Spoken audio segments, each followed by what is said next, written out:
Et donc comme c'est des annonces de véhicules souvent très recherchés à des prix très attractifs et que c'est au niveau national, on reçoit des fois 10, des fois 20, des fois 60 appels par jour, quoi.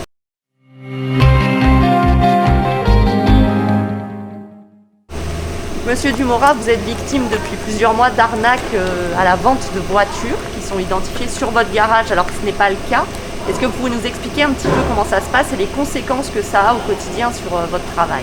On usurpe l'identité de ma société, du coup on met des annonces en ligne, les usurpateurs mettent des annonces en ligne sur internet en utilisant mon numéro de siret. Ils font faire des virements à des gens pour bloquer les véhicules et par la suite les gens s'aperçoivent qu'ils se sont fait escroquer et forcément ils cherchent à nous joindre à nous, ils nous trouvent sur Google et à ce moment-là c'est déjà trop tard, quoi. Parce qu'on est quand même arrivé dans des situations assez étonnantes où les gens se déplacent pour venir chercher le véhicule.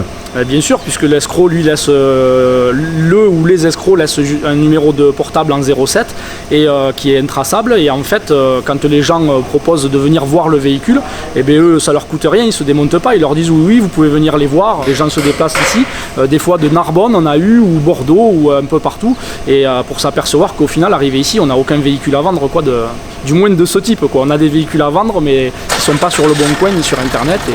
Ensuite, on a aussi forcément le désagrément des gens qui ne se font pas escroquer, mais qui nous appellent par rapport à ces annonces. Donc c'est vraiment, ça devient lourd parce que ça dure depuis maintenant mi-février, ça fait plus de 3 mois et demi que ça dure, et on est totalement impuissant par rapport à ça. La gendarmerie, visiblement, tout ça, ne peuvent rien faire. Par rapport à la société Le Bon Coin et maintenant la centrale aussi, où nous sommes aussi depuis hier victimes de la même usurpation d'identité. Il n'y a pas de réponse de leur côté, on arrive à avoir personne et personne ne bloque notre compte pro pour régler le problème, quoi.